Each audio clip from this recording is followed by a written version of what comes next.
Bilionea anajificha kuwa ombaomba kumtafutia.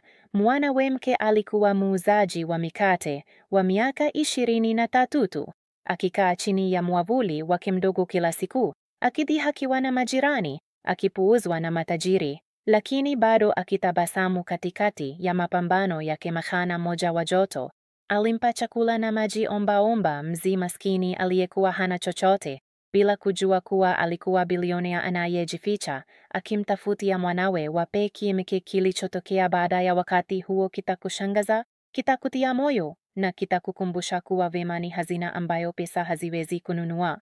Bonyeza subscribe na uwashe notification bell ili usikose sehemu ya pili ya hadithi hii ya kushangaza.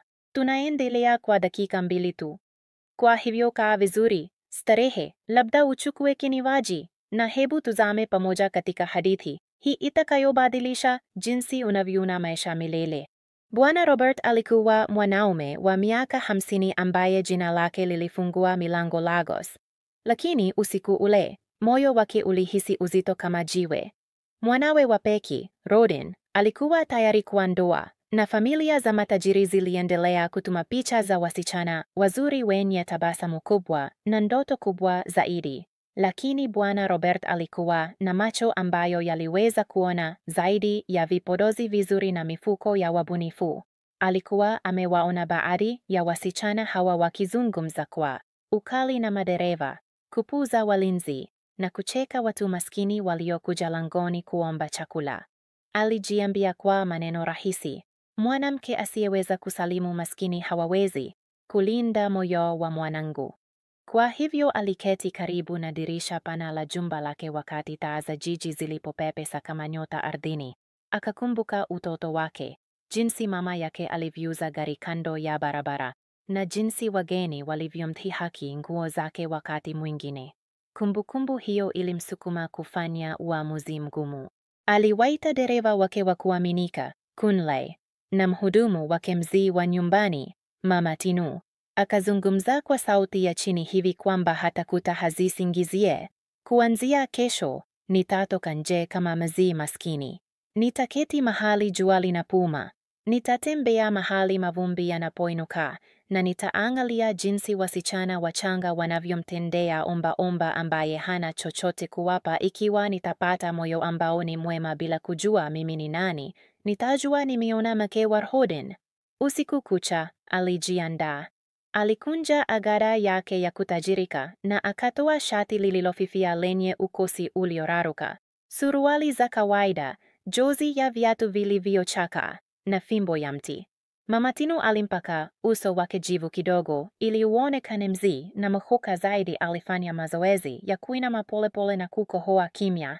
Kabla ya mapambazuko, wakati jumba bado lilikuwa linakoroma na usingizi, Bwana Robert alimunung'unikia Mungu, Mungu, uniongoze kwa msichana ambaye wema wake ni wa kweli.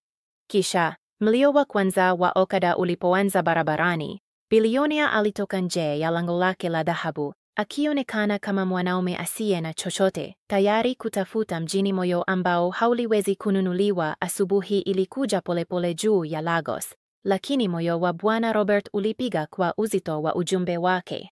Mitaa ilikuwa inaamka.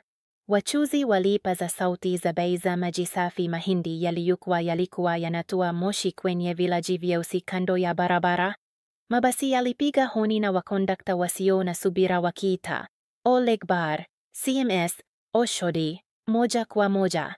Hakuna aliyeweza kufikiria kuwa mzee aliyeinamishwa akitembea polepole na fimbo mkononi mwake alikuwa bilionea, yule ambaye jumba lake lilisimama kimo nyuma ya malango makubwa. Gari lake safi lenye madirisha ya rangi lilikuwa limeparikiwa mbali, na leo alikuwa hana chochote isipokuwa shati lake la kawaida, viatu vilivyoraruka, na fimbo ya kustabilisha hatua zake. Alihamia kutoka kona moja yenye shughuli nyingi hadi nyingine, akijaribu. Katika makutano ya kwanza, aliuliza kikundi cha wanawake wachanga waliouza vifaa vya simu kama wangeweza kumgawia chakula kidogo. Macho yao yaligukazwa, mmoja alihisi, na mwingine alicheka. Baba, nenda ukaketi. Noi, hatutakwisha kukudishi. Maneno yalikata moyo wake kama kiu, lakini aliinama tu kichwa chake na kutembea polepole kwenye duka dogo. Alisalimu wasichana walioketi wakipaka kucha wakisubiri wateja. Alikohoa kimya na kuomba maji. Walifanya kana kwamba hawakumsikia, kicheko chao kikipanda juu zaidi ya sauti yake dhaifu. Alitabasamu kwa huzuni, akifikiri, hivi ndivyo mwanangu lazima aokolewi, uzuri bila huruma. Masaa yalipita na jua lilikuwa kali zaidi. Mavumbi yalining'inia kwenye nguo zake, jasho lilifurika kwenye kipaji cha uso wake, na alihisi njaa halisi kwa mara ya kwanza katika miaka mingi. Lakini aliendelea kutembea kwa sababu ujumbe wake ulikuwa muhimu zaidi ya faraja yake. Kisha katika upinde wa barabara, alimwona. Aliketi chini ya mwavuli mpana wa rangi ya kahawia karibu na koroboi la buluu. Sinia ya mikate iliyokuwa mpya ilipangwa kwa uangalifu mbele yake. Kanga yake ilikuwa ya zamani lakini safi. Blauzi yake ilikuwa rahisi lakini safi. Na kilemba chake kilikuwa kimefungwa kwa hadhi ya Malkia Asia, na chochote isipokuwa tabasamu lake. Alikuwa na miaka 23 tu, lakini macho yake yalichukua wote wazi wa ujana na nguvu za mapambano. Kila mara mpita njia alipofika, alisalimia kwa heshima. Habari za asubuhi, bwana. Habari za asubuhi, mama. Mikate ni mpya, tafadhali nunua. Wengine walimpuuza, wengine walinunua, lakini hakuwahi kupoteza tabasamu lake. Bwana Robert alipunguza hatua zake na kumtazama kutoka upande wa pili wa barabara. Kitu fulani katika roho yake ya utulivu kilishikilia miguu yake imara. Aliegemea kwenye fimbo yake, akimunung'unikia ndani yake. Je, huyu ndiye? Kabla ulimwengu haujamuona akiketi chini ya mwavuli ule, Leticia alikuwa ametembea katika miaka ya shida iliyochonga nguvu katika mifupa yake michanga. Alikuwa na miaka 23 tu, lakini maisha yalikuwa yamemtendea kama kwamba alikuwa mzee zaidi. Baba yake, mara moja seremala mwenye nguvu kijijini, alikufa alipofikisha miaka 14 tu, akimwachia mama yake na watoto watatu, na hakuna chochote isipokuwa madeni. Familia ndogo ilipambana, na kama binti wa kwanza, Leticia alibeba mzigo mkubwa kuliko mabega yake. Miaka 16, aliondoka kijijini akiwa na baraka ya mwisho ya mama yake na mfuko wa nguo za zamani, akiahidi, mama, sitarudi mikono mitupu. Alijikuta Lagos, jiji linalong'aa mchana, lakini linafisha miba usiku. Alifanya kazi kama msaidizi wa nyumbani kwa familia ya matajiri, lakini bibi alikuwa akimtukana kila siku na watoto walimtupa chakula. Aliposhindwa kuvumilia tena, aliondoka, akichagua uhuru katika umasikini badala ya utumwa katika faraja. Alijaribu kukaanga pufpuf kando ya barabara, lakini mtaji wake mdogo uliangamizwa na gharama zinazopanda. Alibeba ndoo za maji ya sachet kichwani, akipaza sauti, maji safi, chini ya jua, hadi uzito uliwacha alama nzito shingoni mwake. Hata hivyo, alikataa kuacha. Hatimaye, mwanamke mzee kutoka kanisa lake alimpa mkopo mdogo wa kwanza kuuza mkate. Ndivyo Leticia alivyopata nafasi yake chini ya mwavuli mpana katika kona yenye shughuli nyingi za Lagos. Kila asubuhi aliamka kabla ya mapambazuko, akanawa haraka, akafunga kanga yake kwa nguvu na kubeba mikate kwenda mahali pake. Aliketi kwa hadhi ingawa ardhi chini yake ilikuwa mavumbi, na kuwahudumia wageni kwa tabasamu hata wakati tumbo lake lilikuwa tupu. Lakini kile kilichomfanya awe tofauti hakikuwa kazi yake ngumu tu, bali moyo wake.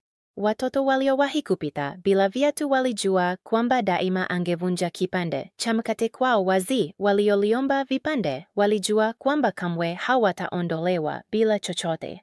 Hata wakati wateja walimtukana bila sababu, alijibu kwa upole, Mungu akubariki mama. Badala ya kupigana, lakini ndani, alibeba maombi yake ya siri. Wakati mwingine mitaa ilipotulia na jua linapoinama kuelekea jioni, angepumzisha kidevu chake magotini na kumunung'unikia, Bwana, usiache hadithi yangu ishe hapa. Najua unaniona.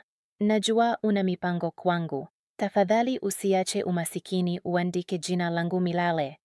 Kisha angepaangua machozi yake, kunyusha mwavuli wake, na kutabasamu tena kana kwamba hakuna kilichotokea. Na hivyo mchana ule wa joto, Bwana Robert alipotembea akiwa amejificha, Leticia alikuwa anaishi maisha yake ya kawaida tu, akiuza mkate, akipambana kimya, lakini akibeba moyo uliojaa wima ambao hakuna shida ingeweza kuwa. Kona ya Leticia chini ya mwavuli ilikuwa imekuwa ufalme wake mdogo. Lakini hata pale, ulimwengu haukushindwa kumkumbusha nafasi yake ya chini. Kila siku aliona nyuso mbili za Lagos, uso wa mapambano na uso wa majivuno. Mapema asubuhi, watoto katika sare zilizopoza wangesimama, macho mapana na njaa, wengine wangeomba, "Shangazi, tafadhali, naweza kupata mkate kidogo?"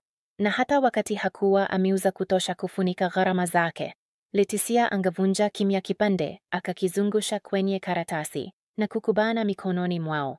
"Kula, mpenzi wangu, usilie. Siku moja utakuwa umeshiba kila asubuhi." Alitoa kwa ukarimu, hata ikimaanisha kwamba yeye mwenyewe angeweza kulala na tumbo tupu. Lakini jua lilipopanda juu, watu wa aina nyingine walipita. Wale ambao walikuwa na kila kitu lakini hawakubeba unyenyekevu. Walikuwa wale waliomdhihaki zaidi. Wasichana matajiri kutoka maduka ya jirani wenye lafudhi za uongo na kucha ndefu wangesimama mbele yake tu kucheka. Fikiria kuuza mkate chini ya jua hili la joto. Je, hii ndiyo maisha? Wangenung'unika kwa sauti kubwa ya kutosha ili asikie. Wengine wangenunua mkate, wakaupasua nusu na kuutupa mtaroni, wakisema, "Sijui hata kwa nini nilinunua upuzi huu." Angeinamisha kichwa chake, akimunungunikia Mungu ombi kimya badala ya kujibu. Vijana waume wakati mwingine walimfanyia maisha yake kuwa magumu zaidi. Wangekusanyika karibu na kibanda chake, wakijifanya kununua mkate, lakini wakimdhihaki tu, "Msichana mzuri kama wewe, kwa nini unapoteza wakati chini ya mwavuli? Kwa nini usimpate mwanaume tajiri akutunze?" Wengine hata walijaribu kugusa mikono yake kwa njia isiyoheshimu. Leticia alijifunza kuwapuuza, moyo wake ukiwa mzito, lakini roho yake isivunjika. Alikumbuka maneno ya mama yake, "Umasikini sio aibu, binti yangu, ni kiburi kinachoharibu. Fanya kazi kwa mikono yako na Mungu atakubariki." Hata majirani wakati mwingine walidhihaki bidii yake alipomaliza siku na kubeba mikate isiyouzwa kurudi nyumbani. Watu wangesema, "Ah, Leticia, basi mkate haukuzika leo tena. Utaendelea kufanya hivi hadi ujana wako uishe." Maneno yao yaliuma kama pilipili machozi mwake, lakini hakuwahi kuacha machozi yanguke hadharani. Angejibu kwa upole, "Wakati wa Mungu ni bora zaidi," na kuendelea kutembea. Usiku, katika chumba chake kidogo cha mtu mmoja chenye kuta zilizopasuka na paa linalosha, angepima sarafu ndogo alizopata. Wakati mwingine zilikuwa ni za kutosha kununua gari na karanga kwa chakula cha jioni. Hata hivyo, aliendelea kuwa na imani. Siku moja, angemunung'unikia ukimya, "Mungu ataniletea msaidizi. Siku moja hadithi yangu itabadilika." Na hivyo Bwana Robert alipoinamishwa na fimbo yake ya kutembea, akiwa amefunikwa na mavumbi, akionekana kama omba-omba, aliposogelea kibanda chake siku ile ya bahati, Leticia hakuwa na wazo kwamba maombi yake yaliyonung'unikwa yalikuwa karibu kujibiwa. Aliona tu mzee mmoja mwenye macho yaliyoshoka, na moyo wake, moyo ule ule uliokuwa umestahamili matukano, umasikini na dhihaka, ulichochewa na huruma. Jua lilikuwa tayari kali, likimwaga joto juu ya barabara yenye shughuli nyingi za Lagos. Wakati hatua za uchovu za Bwana Robert zilimpeleka kwenye kona ya Leticia, aliegemea kwa nguvu kwenye fimbo yake ya mti, shati lake likining'inia mgongoni mwake kwa jasho, na ingawa kujificha kwake kulipangwa, njaa na kiu aliyohisi sasa ilikuwa halisi. Mavumbi yaling'inia kwenye suruali zake, na sauti yake ilikuwa ya masaa aliyotumia akitembea na kujaribu wanawake tofauti. Moyoni mwake alihisi karibu kama kurudi nyuma, akifikiri, labda leo sio siku, labda wema umekuwa nadra sana. Lakini kisha macho yake yalianguka kwa mwanamke machanga chini ya mwavuli wa kahawia. Mikate yake ilipangwa vizuri kwenye sinia, ganda lake la dhahabu likichukua mwanga wa jua. Aliketi kwenye kiti cha chini, akijipepeta kwa kipande cha kartoni. Kilemba chake kimefungwa imara, kanga yake imefifia lakini safi. Lakini haikuwa mikate yake iliyoshika moyo wake, ilikuwa uso wake. Hakukuwa na majivuno, hakuna ugumu. Kulikuwa na upole wa kimya tu, aina ambayo mateso hayawezi kuiba. Alivuka barabara polepole, kila hatua ikigusa mashaka na matumaini. Leticia alimuona kutoka mbali. Wachuuzi wengi wangegeruka, wakifikiri omba hana pesa za kununua. Lakini alinyosha mgongo wake na kumsalimia kwa heshima kana kwamba alikuwa mteja wake bora. Habari za mchana, baba. Tafadhali njoo ukaketi. Jua ni kali sana. Maneno yake yalimshangazana. Asubuhi nzima alikutana na baridi na dhihaka tu, lakini hapa alikuwa na msichana aliyemuona, si kama usumbufu, bali kama binadamu. Alishusha nafsi yake kwenye benchi ya mti karibu na kibanda chake, akapumua kwa nguvu. Leticia alirekebisha haraka mwavuli wake ili kivuli zaidi kimfunike.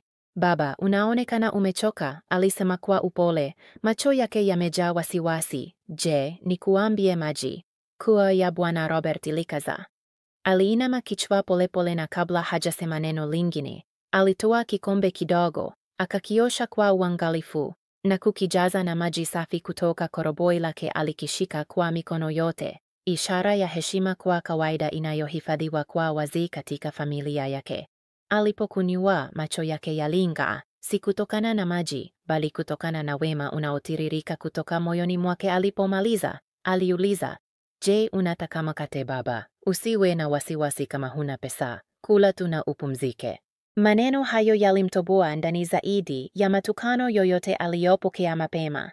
Alimtazama kwa karibu, akijiuliza, je, hivi kweli ndiyo moyo niliotafuta? Moyo unaopatia bila kuuliza, moyo unaona thamani kwa omba. Alisafisha koo lake, akicheza jukumu lake vizuri, na kusema kwa sauti dhaifu, binti yangu, nimetembea tangu asubuhi, lakini sijala. Nina naira 10 tu nikiwa nao. Je, zinaweza kununua hata kipande kidogo cha mkate? Leticia alitabasamu kwa joto, akikunguta kichwa. Baba, shika pesa zako. Mkate ni chakula, na chakula ni uhai. Mungu alinipatia nguvu ya kuuza, na alikupatia uhai wa kukula. Tafadhali kula kadri unavyohitaji. Na bila kusubiri neno lingine, alivunja mkate, akaweka vipande kwenye mfuko na kuiweka mbele yake. Bwana Robert alipotafuna polepole, moyo wake pia ulicheza kwenye ukweli ambao karibu alisahau, kwamba utajiri unaweza kununua watumishi, lakini wema pekee unaweza kufunua tabia ya kweli. Bwana Robert alitafuna mkate polepole, si kwa sababu ilikuwa ngumu, bali kwa sababu kila ulambo ulibeba uzito katika roho yake. Alikuwa ameketi katika meza za hoteli za nyota 5, amekula milo ambayo iligharimu zaidi ya mauzo yake yote ya Leticia ya siku moja, lakini mkate huu rahisi chini ya mwavuli wa barabara ulikuwa na ladha tamu zaidi ya yote. Alimtazama kwa kona ya jiko lake na aliona kutokuwa na subira, hakuna kukera, kulikuwa na wasiwasi mwema tu, aina ambayo ilimkumbusha mama yake aliyefariki ulimwengu, ambaye alikuwa akiwatumikia wageni wenye njaa nyuma kijijini. Alipomaliza, Leticia alimimina kikombe kingine cha maji. Kunywa baba, aliusia kwa upole. Jua ni kali sana leo. Alikunywa tena, macho yake yakitoa machozi, lakini Leticia alifikiria ilikuwa kwa sababu ya mavumbi. Alichanganua kanga yake na kumpepeta kimya. Lazima upumzike kidogo kabla hujaendelea kutembea. Unaenda wapi baba? Bwana Robert alisafisha koo lake, akizungumza polepole kama mwanaume aliyechoka. Binti yangu, sina mahali ninapoenda. Tangu mke wangu alipofariki, watoto wangu wamenitupa. Ninalala mahali usiku unaponikuta na niamka mahali asubuhi inaponiona. Wakati mwingine watu wananifukuza kama mbwa. Wakati mwingine wananiangalia kama kwamba sijipo. Moyo wa Leticia ulilemewa na huruma. Aliweka mkono wake kifuani na kupiga pumzi. Baba pole, dunia hii inaweza kuwa katili sana, lakini usiwe na wasiwasi. Mungu anakuona, hajakusahau. Maadamu kuna uhai, bado kuna tumaini. Maneno yake yalimshambulia Bwana Robert kama radi tumaini. Ilikuwa neno lile lile alilokuwa akimunung'unikia mwanawe Rodin kila mara mvulana alipohisi kukata tamaa. Alichunguza uso wa Leticia, akijiuliza kama alijua hata jinsi hekima iliyotiririka kutoka kinywani mwake. Kwa muda, Waliketi kimya, kelele za barabara zikiwakimbilia, wachuzi wakipaza sauti, mabasi yakipiga honi, watu wakiharakisha.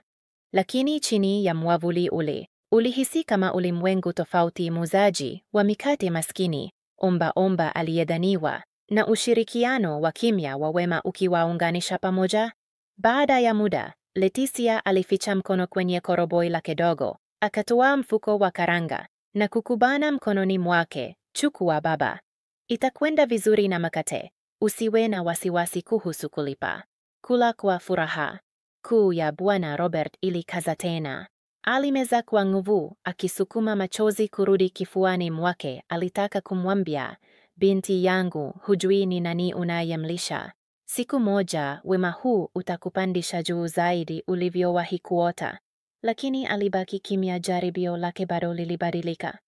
Badala yake aliuliza kwa upole, binti yangu, jina lako ni nani? Alipangusa jasho kutoka kwenye paji la uso wake na kutabasamu. Jina langu ni Leticia, najaribu tu kuishi. Kuuza mkate ni kazi ndogo, lakini inaweka mwili na roho pamoja. Siku moja, labda Mungu atafungua mlango bora. Hadi wakati huo, nitaendelea kusukuma. Leticia. Alirudia jina polepole, akiliangusha ulimi wake. Ni jina jema. Wema wako usisahaulike kamwe. Alicheka kidogo, sauti yake laini kama wimbo. Amina baba, na Mungu aipe nguvu miguu yako ili uweze kutembea bila maumivu. Bwana Robert aliinama kichwa, akimtazama kwa kujistajabu kulifichwa katika miaka yake yote ya utajiri, nguvu na ushawishi. Hakuwahi kujihisi chini kama alivyofanya chini ya mwavuli wa muuzaji wa mikate. Aliposimama kuondoka, Leticia alipanga haraka mikate miwili zaidi kwenye mfuko na kumipatia. Chukua kwa safari. Njaa si nzuri kwa mtu yeyote. Alijaribu kukata, akijifanya hana nafasi ya kubeba, lakini alisisitiza, kama hautakula, baba, utazimia. Na kama ukazimia, ni nani atakusaidia? Chukua si kitu. Bwana Robert hatimaye alikubali, sauti yake ikitetemeka. Asante, binti yangu. Mungu atakukumbuka. Na alipotembea polepole huku akiwa na mikate mkononi mwake, alimunung'unikia ndani yake, nafikiri nimempata, lakini lazima niwe na uhakika. Nitarudi tena na tena hadi nijue moyo wake ni sawa kila siku. Asubuhi iliyofuata, Leticia aliamka kabla ya jua. Kama kawaida yake aliwasha stovu yake ndogo ya mafuta ya taa, akachemsha maji kwa chai ambayo hakuweza kunongeza sukari, na kuandaa mikate yake kwa siku. Hata hivyo, hata alipofunga kilemba chake na kutembea katika mitaa inayoamka, mawazo yake yaliendelea kurudi kwa mzee aliyempa chakula siku iliyopita. Alijiuliza alilolala, kama alikula tena, kama mtu yeyote alitunza kwa heshima. Kwa kupiga pumzi, alimunung'unikia ombi. Mungu, tafadhali mlinde mzee yule asipate mateso mengi leo. Mchana, jua lilipoanza kukimbiza vivuli kutoka pembe, Bwana Robert alionekana tena. Amevaa nguo zile zile zilizofifia, akiegemea fimbo ile ile. Mgongo wake ulikuwa umeinamishwa, lakini macho yake yaliyofichwa nyuma ya kope zilizochoka yalitafuta kwa shauku. Na hapo alikuwa Leticia chini ya mwavuli wake, akipanga mikate, sauti yake ya joto akiwaita wapita njia. Mkate mapya, mkate wa moto, nunua mkate wako hapa. Alipomuona, uso wake uling'aa kwa mshangao wa kweli. Baba, umekuja tena. Tafadhali njoo ukaketi. Je, umekula leo? Moyo wa Bwana Robert ulikuwa. Watu wengi waliepuka waombaomba, lakini msichana huyu alimkaribisha kama baba. Alishusha nafsi yake kwenye kiti chake cha mti, na kabla hawezi hata kuuliza, alikwisha mumiminia kikombe cha maji. Siku hiyo, alimjaribu zaidi. Alimwambia, binti yangu, sina pesa kabisa leo. Tumbo langu halijawana na chakula tangu jana. Leticia hakusita, alivunja tu mkate mwingine, akaweka mikononi mwake na kuongeza mfuko mdogo wa karanga. Kula baba, njaa ni hatari. Hata kama huna pesa, kula, kesho itajitunza yenyewe. Bwana Robert alimtazama kwa karibu, akijaribu kukamata hata ishara ndogo ya kukera, lakini hakuona chochote. Alikuwa wa kweli, macho yake yalikuwa wazi, mikono yake imara, Alikula kimya wakati alitabasamu na kurudi kuwaangalia wateja wake. Siku zilipita na aliendelea kurudi. Kila mara alimjaribu kwa njia tofauti. Siku moja alijifanya kuwa mgonjwa, akikohoa kwa nguvu hivi kwamba watu walimepuka. Leticia aliharakisha kumleta maji, akimpepeta kimya, ingawa wateja wengine walilalamika. Shangazi, usimwache mzima hafu huyu akae hapa, atawakimbiza watu. Lakini Leticia alikunguza kichwa tu na kusema, kama atakimbiza baraka ziende. Siwezi kumkimbiza. Siku nyingine alitupa makusudi sarafu ndogo alizompatia kama chenji, akizitawanya ardhini yenye mavumbi. Alitazama kimya kuona kama atafisha moja, lakini Leticia aliinama, akachokota kila sarafu na kuzirudisha mkononi mwake kwa tabasamu. Hapa baba, hakuna kinachokosekana. Kadiri alivyomjaribu, ndivyo moyo wake ulivyong'aa zaidi. Alikuwa sawa kila siku, mwema, mwenye heshima, mkarimu, mwaminifu. Haikuwa na tofauti kama wateja walikuwa wakitazama au la. Wema wake ulitiririka kiasili. Usiku Bwana Robert aliporudi kwa siri kwenye jumba lake, mara nyingi alikaa katika chumba chake cha kazi akitazama kioo, bado amevaa mavazi yake yaliyoraruka. Akili yake ilirudia maneno yake, maombi yake, wema wake. Alikuwa ameona mamia ya wasichana matajiri wenye nyuso zilizopakwa na nguo nzuri, lakini hakuna hata mmoja aliyelinganishwa na Leticia, muuzaji wa mkate rahisi chini ya mwavuli. Na jioni moja, jua lilipokuwa likitoa rangi ya machungwa juu ya Lagos, hatimaye alijiambia, ndio, nimempata. Mke wa mwanangu Rhoden, mwanamke ambaye wema wake haufichi umasikini. Hivi karibuni nitafunua ni nani, na ulimwengu utajua kwamba ukuu haumo katika mali, bali katika moyo. Wakati Bwana Robert aliendelea ziara zake za siri kwa Leticia, maisha ndani ya jumba yaliendelea kama kawaida. Mwanawe wa pekee, Rhoden, kijana katika umri wake wa mwishoni mwa miaka 20, alibeba mvuto wa kimya wa mtu aliyelelewa kwa nidhamu, lakini pia kwa upendo. Alisoma nje ya nchi, akarudi na digrii na ndoto. Hata hivyo, moyo wake ulibaki laini. Tofauti na watoto wengi wa watu matajiri ambao walipepesa magari na kujivuna kuhusu pesa, Rhoden mara nyingi alichagua uandamano wa vitabu na marafiki rahisi. Aliwatendea madereva kwa heshima, alisalimu wapishi kwa majina, na wakati mwingine hata aliungana na waburudishaji katika kazi yao tu kujihisi kuwa na mizizi. Lakini bado hakuwa huru. Utajiri wa baba yake ulimfanya lengo. Kila wiki ya mwisho alipokea mwaliko wa sherehe za kuzaliwa, harusi na karamu za familia ambazo zilitaka mabinti zao kumkutana naye. Wanawake wachanga wengine walimtumia ujumbe bila kukoma, maneno yao yakimwagika kwa ubembelezi, lakini yakiwa tupu ya uaminifu. Wengine walijitupa mbele yake, wakijifanya kujikwaa, wakicheka kwa sauti kwa utani wake mdogo, daima wakiuliza kuhusu magari yake, benki yake, mustakabali wake. Ilimkandamiza. Jioni moja, Rhoden alikaa na baba yake katika chumba kikubwa. Chakula chandelier iling'aa juu yao, lakini macho ya Rhoden yalikuwa hayajazwa na uchovu. Baba, alisema kimya, lazima niwe sasa. Sijui kama niko tayari, sijui hata ni nani ananipenda kweli. Kila mahali ninageuza naona tabasamu, lakini nyuma ya tabasamu ninasikia sauti ya pesa tu. Bwana Robert aliegemea nyuma kwenye kiti chake, moyo wake mzito lakini imara. Hakuwa bado amefunua mpango wake wa siri, lakini alijua alikuwa karibu. Aligusa mkono wa mwanawe na kusema kwa upole, mwanangu, hutaoa mtu yeyote tu. Hutaoa uzuri unaozimia na jua. Hutaoa kiburi kinachopaza sauti sokoni. Utaoa mwanamke ambaye wema wake ni kama maji, unatiririka bila kujali kama watu wanaangalia au la. Rhoden alipiga pumzi. Na nitampata wapi mwanamke kama huyo baba? Dunia imejaa wanafiki. Wakati mwingine hata wanapoonyesha unyenyekevu, bado ninaweza kunusa tamaa. Bwana Robert alitabasamu kidogo, akili yake ikimwendea msichana chini ya mwavuli. Usiwe na wasiwasi mwanangu, natafuta na hivi karibuni nitamleta kwako. Rhoden aliinua kope kwa mshangao. Wewe baba, unatafuta? Ndio, Bwana Robert alijibu kwa nguvu. Wewe ni mwanangu wa pekee, yule atakayechukua jina la familia hii. Sitakabidhi mustakabali wako kwa mikono isiyojali. Nataka kuona moyo wa mwanamke kabla wewe kuona uso wake. Rodin alicheka kimya, akikunguta kichwa. Baba, wewe peki unaweza kufikiria namna hii, lakini ninakuamini. Usiku ule, Rodin aliporudi kwenye chumba chake, alifikiria maneno ya baba yake. Hakuweza kufikiria baba yake alikuwa anapanga nini. Lakini mahali fulani Lagos, muuzaji wa mkate anaitwa Leticia alikuwa tayari amebeba jibu la mashaka yake wiki zilipita, na Bwana Robert aliendelea kurudi kwa mwavuli wa Leticia, daima akiwa amejificha kama omba mzee aliyechoka. Kila ziara iliongeza imani yake. Alimuona akiwafukuza wanaume wenye juri waliodhihaki, akisema, "Mwacheni baba, ni binadamu kama ninyi." Aligundua jinsi alivyoshindwa hata mara moja kumuuliza, "Pesa zako ziko wapi?"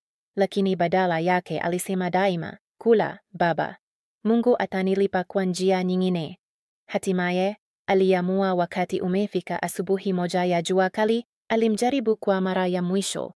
Alifika akionekana dhaifu zaidi kuliko kawaida, akishikilia tumbo lake kana kwamba ana maumivu. Leticia alipomuona, aliharakisha kutoka chini ya mwavuli wake, akiacha mikate yake bila mlinzi, na kushika mkono wake. "Baba, ni nini? Je, ugonjwa? Kaka, usisimame kwenye jua hili." Alimpepeta kwa kanga yake, akaleta maji, na hata kutoa kuifunga kituo chake kumpeleka kwa daktari. Maneno yake yalivunja mashaka yake ya mwisho. Alijua sasa bila shaka kwamba moyo wake ulikuwa wa kweli.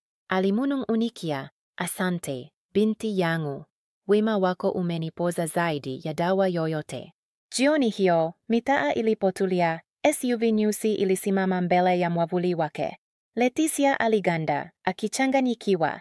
Gari lilikuwa zuri sana kwa kona yake. Wanaume wawili katika suti walishuka, na nyuma yao alikuja Bwana Robert. Hakuwa ameinamishwa tena, hakuwa katika matambara, bali amesimama wima katika agbada nyeupe iliyong'aa chini ya jua linalochwea. Alipakata pumzi, sinia yake ya mkate karibu kuanguka kutoka mikononi mwake. "Baba," alimunung'unikia, sauti yake ikitetemeka. Alitabasamu kwa upole. "Ndio, binti yangu. Mimi ni mtu yule yule uliyemlisha kwa mkate wako, yule yule uliyempumbaza chini ya mwavuli wako.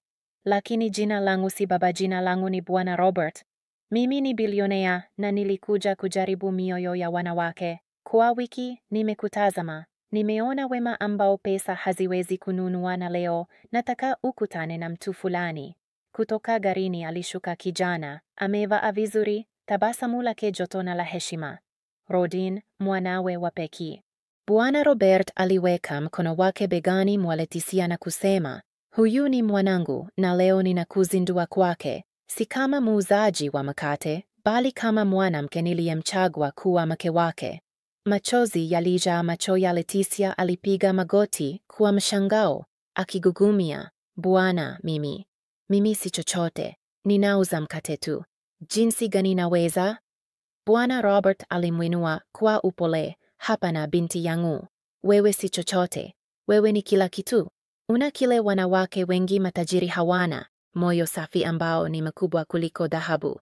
Rodin alisogea mbele, macho yake yakimetameta kwa kustaajabisha. Alishika mkono wake kwa upole. "Kama unaweza kuonyesha wema kama huo kwa omba, basi najua utaonyesha upendo kwangu, na ndicho ninachumba tu kwa mke." Barabara yenye shughuli nyingi ikakimya. Majirani walipotazama kwa kushangaa. Leticia yule yule waliyemdhihaki kwa kukaa chini ya mwavuli alikuwa sasa akiongozwa kwenye SUV nyeusi. Amekaa karibu na bilionea na mwanawe. Wengine walipangusa macho, wengine walinung'unika, wengine hata walilia. Hadithi ya muuzaji wa mkate ilikuwa imebadilika kwa dakika. Na kuanzia siku hiyo, maisha ya Leticia hayakuwa sawa tena. Alihamia kutoka mwavuli hadi jumba, kutoka kiti hadi kiti cha enzi cha heshima. Si kwa sababu ya uzuri, si kwa sababu ya mali, bali kwa sababu alibeba moyo wa wema ambao hakuna mateso yaliweza kuharibu. Athras, somo: utajiri wa kweli haupimwi kwa pesa, bali kwa wema tunaonyesha wakati hakuna mtu anaangalia. Mkate unaopatia omba leo unaweza kuwa mbegu ile ile inayofungua mlango wa hatima yako kesho. Kama hadithi hii imeugusa moyo wako, bonyeza subscribe, uwashe notification bell na share kwa rafiki zako. Ukumbusho, wema hauishi bure.